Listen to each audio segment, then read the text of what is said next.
Hello guys, so welcome to my kitchen. ನಾನು ಇವತ್ತಿಂದ kitchen series start ಮಾಡೋಣ ಅಂತ ಅನ್ಕೊಂಡಿದ್ದೀನಿ. ಇವತ್ತಿನ ಸ್ಪೆಷಲ್ ನಾನು ಏನು ಮಾಡ್ತಾ ಇದ್ದೀನಿ ಅಂದರೆ ಮಂಗಳೂರು ಸ್ಪೆಷಲ್, ದಟ್ ಇಸ್ ನೀರು ದೋಸೆ, ಪನೀರ್ ಗೀರೋಸ್.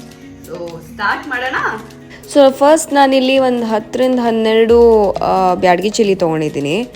ಆಮೇಲೆ 2 ಸ್ಪೂನು ಕೊತ್ತಂಬರಿ ಬೀಜ, ಆಮೇಲೆ 2 ಚಮಚ ಜೀರಿಗೆ, ಆಮೇಲೆ 2 ಚಮಚ ಸೋಂಪು, 2 ಚಮಚ ಕಾಳುಮೆಣಸು, ಕೊನೆಗೆ ಮೆಂತ್ಯ.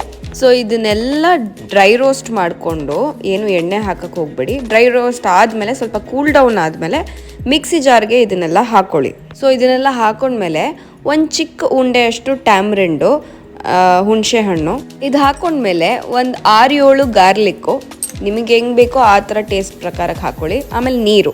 ಸೊ ಕಲರ್ಗೋಸ್ಕರ ನಾನಿಲ್ಲಿ ಒಂದು ಹ್ಯಾಕ್ ಹೇಳ್ತಾ ಇದ್ದೀನಿ, ಕಾರ್ನ್ಸ್ಟಾರ್ಚ್ ಒಳ್ಳೆ ಕೆಂಪು ಕಲರ್ ಕೊಡುತ್ತೆ. ಸೊ ಇದು ರುಬ್ಕೊಂಡ್ಮೇಲೆ ಸೊ ಒಂದು ಬಾಣಲಿಯಲ್ಲಿ ನಾನೊಂದು 3-4 ಚಮಚದಷ್ಟು ತುಪ್ಪ ಹಾಕ್ಕೊಂಡೆ. ಸೊ ಒಂದು ಲೈಟಾಗೆ ಗೋಲ್ಡನ್ ಬ್ರೌನ್ ಆಗೋಷ್ಟು ಪನ್ನೀರನ್ನ ಫ್ರೈ ಮಾಡ್ಕೊಳ್ಳೋಣ. ನಾನು ಕ್ಯೂಬ್ಸಲ್ಲಿ ಕಟ್ ಮಾಡ್ಕೊಂಬಿಟ್ಟಿದ್ದೆ ಆಲ್ರೆಡಿ. ಸೊ ಫ್ರೈ ಒಂಚೂರು ಗೋಲ್ಡನ್ ಬ್ರೌನ್ ಆಗಿದ ತಕ್ಷಣ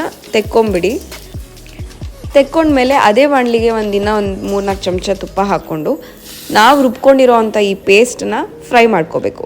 so that it becomes thick, ದಪ್ಪ ಆಗಲಿ ಅಂತ ಆ್ಯಂಡ್ ಫ್ರೈ ಕೂಡ ಆಗಲಿ ಅಂತ.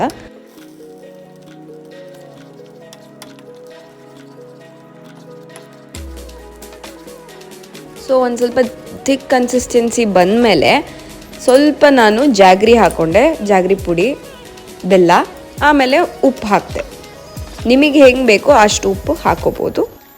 ಕೊನೆಗೆ ಆ ಪ್ರಾಪರ್ ಕನ್ಸಿಸ್ಟೆನ್ಸಿಗೆ ಬಂದಮೇಲೆ ಕರಿಬೇವು ಹಾಕ್ಬಿಟ್ಟು ಪನ್ನೀರ್ ಕೂಡ ಹಾಕಿ ಸಣ್ಣ ಉರಿಯಲ್ಲಿ ಅದೊಂದು ಸ್ವಲ್ಪ ಹೊತ್ತು ಕುದಿಯೋಕ್ಕೆ ಬಿಟ್ಬಿಡ್ಬೇಕು. ಇದು ಚೆನ್ನಾಗಿ ಕುದ್ಮೇಲೆ ಗಾರ್ನಿಷ್ಗೋಸ್ಕರ ಕರಿಬೇವು ಹಾಕಿ ಇವಾಗ ನಮ್ಮ ಪನ್ನೀರ್ ಗೀರೋಸ್ ರೆಡಿ ಆಯಿತು. ಸೊ ನೆಕ್ಸ್ಟು ನಮ್ಮ ನೀರು ದೋಸೆ. ನಾನು 4 ಅವರ್ಸು ದೋಸೆ ಅಕ್ಕಿನ ನೆನೆಸಿ ನೀಟಾಗಿ ನೈಸಾಗಿ ರುಬ್ಬಿಟ್ಕೊಂಡಿದ್ದೆ. ಚೆನ್ನಾಗಿ ನೀರು ಹಾಕಿ ಆ ನೀರು ದೋಸೆ ಕನ್ಸಿಸ್ಟೆನ್ಸಿಗೆ ತೊಗೊಂಬಂದಿದ್ದೆ. ಇವಾಗ ಇದನ್ನು ನಾನು ತವ ಮೇಲೆ ಹಾಕ್ತೆ. ನೋಡಿ, ನಿಮ್ಮ ಕನ್ಸಿಸ್ಟೆನ್ಸಿ ಹೇಗಿರಬೇಕು ಅಂದರೆ ಆ ದೋಸೆ ತೂತಾಗಿದ್ರೇ ನಿಮ್ಮ ಕನ್ಸಿಸ್ಟೆನ್ಸಿ ಪರ್ಫೆಕ್ಟ್ ಇದೆ ಅಂತ ಅರ್ಥ, ನೀರು ದೋಸೆ ಕನ್ಸಿಸ್ಟೆನ್ಸಿ. ಸೊ ಇವಾಗ ನೀರು ದೋಸೆ ಕೂಡ ರೆಡಿ ಆಯಿತು. ನಾನು ಆಲ್ಮೋಸ್ಟ್ ಈ ಡಿಶ್ನ 1 ಅವರಲ್ಲಿ ಪ್ರಿಪೇರ್ ಮಾಡಿದೆ ಆ್ಯಂಡ್ ಟೇಸ್ಟ್ ಅಂತೂ ಕೇಳಿಬಿಡಿ ಗೈಸ್, ಅಲ್ಟಿಮೇಟ್ ಆಗಿತ್ತು. ನೆಕ್ಸ್ಟ್ ಡಿಶ್ ಯಾವ್ದು ಪ್ರಿಪೇರ್ ಮಾಡಲಿ ಅಂತ ಕಮೆಂಟ್ ಸೆಕ್ಷನಲ್ಲಿ ಹೇಳಿ.